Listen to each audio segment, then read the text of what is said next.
These are our friends. We have thousands of friends on this incredible movement. This was a movement like nobody's ever seen before. And frankly, this was, I believe, the greatest political movement of all time. There's never been anything like this in this country, and maybe beyond. And now it's going to reach a new level of importance because we're going to help our country heal. We're going to help our country heal. We have a country and it needs help very badly. We're going to fix our borders. We're going to fix everything about our country. And we made history for a reason tonight, and the reason is going to be just that.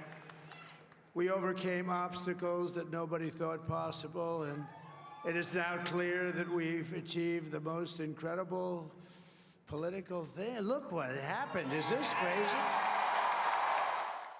President Trump may be more articulate and expressive in that regard, but the reality is, after all, it was President Biden who, for example, withdrew from Afghanistan. It was President Obama who said that, he would be very cautious about committing American troops to any future conflict. What does Trump's win mean for India and to India's startup tech ecosystem, remember, which is heavily connected to the United States, both in terms of businesses and people ties and also psychologically? Joining me, some fine Bengalurian startup voices who, if I can say, dare say in jest, follow the US elections and the Bay Area closer than the realities of Baitra and Pura in Bengaluru, where many of them live. Well, we hope to be joined in a bit by Madan Padaki of TiE Bengaluru, but Shrikant Iyer, CEO of Homelane, and Geeta Ramanan, CEO and co-founder of Design Cafe, join us here on the show for the moment. Shrikant Iyer, most of you have lived several years in the United States, perhaps relate very closely to that country there. What does this really mean, both from a business point of view as well as to the startup psyche and ecosystem here in Bengaluru and perhaps in the rest of India? Hey, thanks for having me on the show, Veera. Always glad to be here. By the way, I've never lived in the US, only visited it, thankfully. So I've kind of saved myself. But to answer your question, I think it's going to be a mixed bag for Indians and startups in particular. As you probably know, the markets are already on the upswing, and they have reacted very positively to Trump winning. So that's a big positive. I also see a lot of positives on the manufacturing side in case Trump acts a little more decisively against China and, kind of tries to clip its wings as far as manufacturing is concerned. We may benefit out of that in a few sectors, clearly.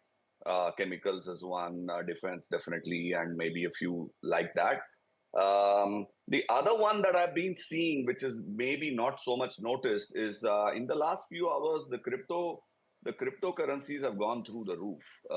That's again because Trump has been very strongly supporting that, and I think he may definitely act in favor of that. Yeah, there are some negatives, but yeah, like for example, he's definitely going to be take a protectionist stance. He has no choice because that's been his main election agenda, which is to keep American borders safe, so to speak. So he is going to be very conservative on that, and that is going to probably affect H-1B denial rates.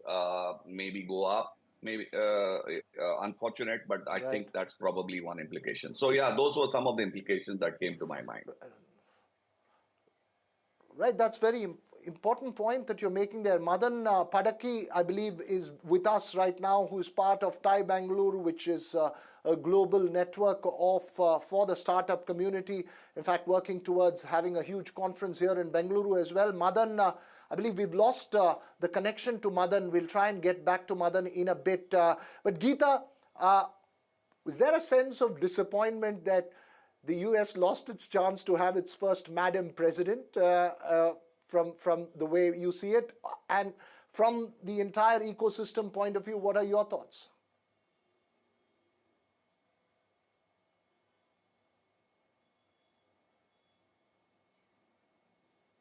Geeta, you're on mute. You'll have to unmute yourself, Geeta. Got it. Thank you. Thank you for having me. Thank you for having me here. To be honest, I don't think a lot of us were convinced that the people in the US were ready to have their first woman premier. There are so many more aspects at play, right? So more of a reality check from that point of view. But I think one of the pieces that with Trump coming back from a startup ecosystem, Trump is very vocal about being business first, about being very pro-business, right? And we are really, at least the sentiment around a lot of founders, a lot of entrepreneurs is around if that will actually unlock a lot of the regulatory work a lot of the regulatory framework that has actually kind of got choked up a bit, whether it actually reflects all the way into the startup winter that we've been having, the funding winter, is something that we'll have to see. But typically, his pro-business stance, we're all looking forward to seeing if that eases up from the VC economy, the ecosystem, all the way through trickling down to the tech ecosystem here in India, as a reflection of what happens at the Silicon Valley is one thing that I think we all have something to look forward to. Srikanth was just mentioning about Trump's also China plus one strategy, right? Which with the America First piece and to reduce the reliance on China, at least from a short term, there are several founders I know who are looking forward to the kind of opportunities that should come their way, especially in the manufacturing sector. A lot more also in the chemical sector, but it's not an area of my own expertise, but it is definitely something we've been having a lot of conversations about.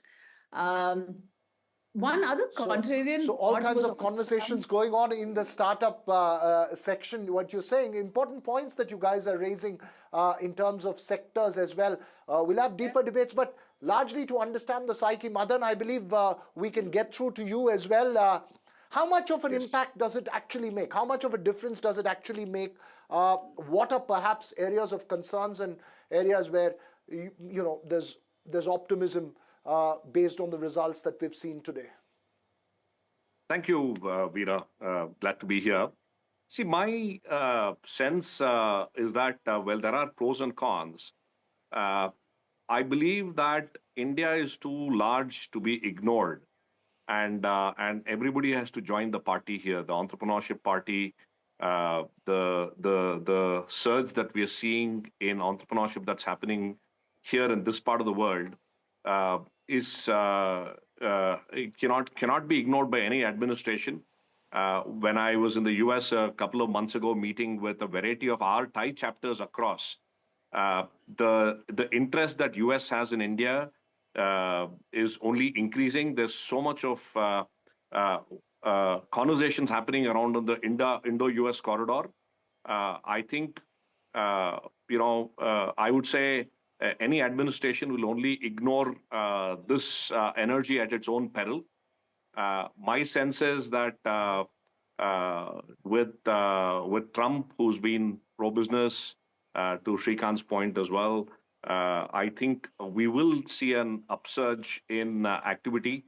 In fact, in 30 days from now, we are hosting the Thai Global Summit. And the amount of interest that we've got from chapters and entrepreneurs and investors from the US to come into Bangalore to interact with our entrepreneurs to understand what's happening here has been quite palpable. And I'm continue to be super excited about the possibilities along this corridor. Right. When you say that, Madan, because Srikanth at the outset, sort of flagged the potential protectionist worries as well. Given the global economic situation, and first to you, Srikanth, given the global economic situation, what would be the key markers that you would look at in terms of policy from the US? Some things that, from India, from the startup ecosystem in India for venture capitalists who are potentially looking at investments from the US, what would be the key markers that they would be looking at in the next, let's say, coming weeks? So I think that the inflow into India is going to be less restricted, frankly. I am actually the only thing I'm worried about is Trump's policy towards people coming into the US and working there. So that protectionist policy is something that he's very openly stated. And knowing and having seen Trump over the last term, he has no choice but to follow up. I would even go to say that that has been his main election agenda this time. So he has no way of backing off from that. And knowing him, he will not back off also. So I think that is the big worry. After all, IT and IT services are a big part of our export revenue that we get from the US. And and if things were to roll back in terms of H1Bs and some of the other visa categories where denials are going to go up, then that can affect revenues to some extent. So that's my biggest worry. So that's frankly. a key area. Everything else is okay. That's the key area according to me.